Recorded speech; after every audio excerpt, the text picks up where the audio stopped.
Jaganmohan Reddy direction, Sri Reddy action. So ఇన్ని రోజుల పాటు ఎంతమందిని ఎన్ని మాటలు తిట్టి ఎన్ని వీడియోలు చేసిందో కూడా లెక్కలేదు.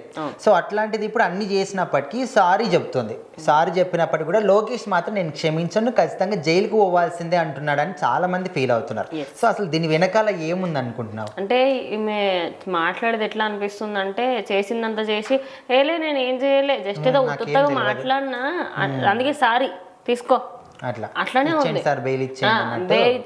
కామెడీగా ఉందా? నువ్వు అన్న మాటలు అవి అసలు ఒక మనిషిని తిట్టేటువంటి మాటలేనా అవి? నోటికి ఎంత వస్తే అంత. సరే, నేను అభిమానాన్ని ఎవరిని కాదనిలే, ఖచ్చితంగా నీకు జగన్మోహన్ రెడ్డి గారు అంటే ఇష్టం, నువ్వు అసలు శ్రీరెడ్డి గారు నువ్వు తన్ని సపోర్ట్ నువ్వు ఇవ్వాలనుకున్నావు, కానీ నీకేమి ఇచ్చిర్రు? అంటే ముఖ్యంగా అసలు ఆ పార్టీలో ఉన్న ఎమ్మెల్యేలు మంత్రులు కూడా ఎవ్వరు అంత సపోర్ట్ ఇవ్వకుండా వచ్చు.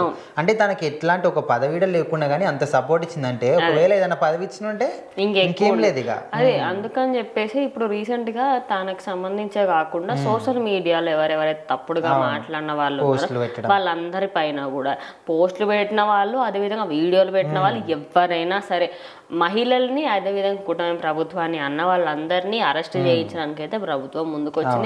అయితే దాని ప్రకారంగానే అటు జగన్మోహన్ రెడ్డి కూడా ఒక లేఖ రాశారు, లేటుగా వెలుగులోకి వచ్చిందంటే. ఇటు జగన్మోహన్ రెడ్డికే కాకుండా నారా లోకేష్ గారికి కూడా ఒక లేఖ అయితే రాయడం జరిగింది. 2 లేఖలు రాసింది.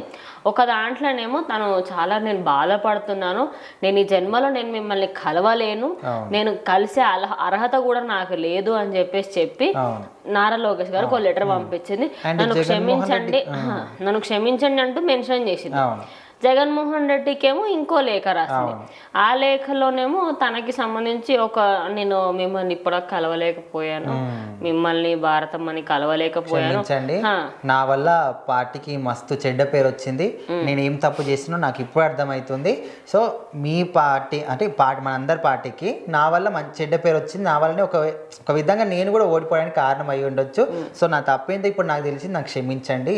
సో మిమ్మల్ని ఇంతవరకు నా లైఫ్లో కలవలేదు, అసలు కలుస్తాం లేదు, ఒకవేళ మీతో చిన్న ఫోటో కూడా తీసుకునే అదృష్టం నాకు లేదు అని వాళ్ళు కూడా క్షమాపణ చెప్పింది. అండ్ నారా లోకేష్ గారు రాసిన లెటర్లో, నేను చేసింది నాకు ఇప్పుడు అర్థమవుతుంది, నాకు పెళ్లి పెటాకులు కూడా లేవు, నేను పెళ్లి చేసుకోవాలని కూడా అనుకోవట్లేదు, నా ఫ్యామిలీ కూడా ప్రాబ్లం ఫేస్ అవుతుంది. అంటే నీ ఫ్యామిలీ మీదకి వచ్చినప్పుడు నీ ఫ్యామిలీ అని అంటున్నావు, మరి నారా లోకేష్ గారి మదర్ ఫ్యామిలీ కాదా ఆయనకి? వాళ్ళ భార్య ఫ్యామిలీ కాదా? బ్రాహ్మిణి గారిని ఎందుకు తీసుకొచ్చారు? అండ్ అదే విధంగా భువనేశ్వరి గారు ఎందుకు వచ్చారు? అసలు ఒక ఆడపిల్లని మీరు తీసుకురావాల్సిన అవసరం ఏమన్నా అంటే, నువ్వు ఉమెన్ కార్డు వాడుతున్నావు, నువ్వు ఉమెన్ కార్డు గురించి మాట్లాడడం అసలు చాలా వింతగా అనిపించేది. మా ఫ్యామిలీలో ఆడపిల్లలు అంటే నువ్వు ఇన్ని రోజులు మాట్లాడినప్పుడు తెలియలేదా? పవన్ కళ్యాణ్ వాళ్ళ మదర్ ని తిట్టారు, అదే విధంగా వాళ్ళ చిరంజీవి గారిని, ప్రతి ఒక్కరిని తిట్టని వాళ్ళంటే ఎవరు లేరు, అందరినీ తిట్టడం జరిగింది. తిట్టడం అంటే మామూలు తిట్లు కాదు, బూతులే.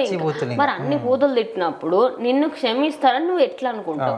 అండ్ అదే విధంగా లోకేష్ గారు క్షమించే అవకాశం లేదు, ఆయన క్షమించారు కూడా. అంటే ఓన్లీ రాజకీయాల వరకు, పార్టీ పరంగా మాట్లాడినంత వరకు ఓకే, కానీ పర్సనల్ లైఫ్ ని కూడా, అంటే వాళ్ళ ఫ్యామిలీ, వాళ్ళ పిల్లల్ని కూడా వదిలిపెట్టకుండా అందరి గురించి మాట్లాడినప్పుడు ఖచ్చితంగా ఎవరికైనా కోపం వస్తే ఎవరు ఇష్టపెట్టారు.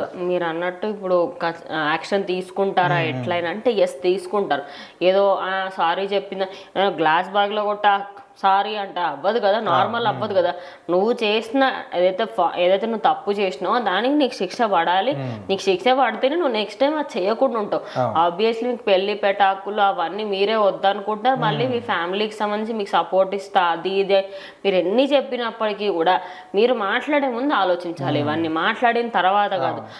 ఇప్పుడు సపోజ్ జస్ట్ ఇమాజిన్ వీళ్ళు ఇటువంటి సిచ్యువేషన్ ని తీసుకురాకపోతే, ఎవరైతే పోస్ట్ వాళ్ళని అరెస్ట్ చేయించకపోతే ఇట్లా సారీ చెప్పేదా?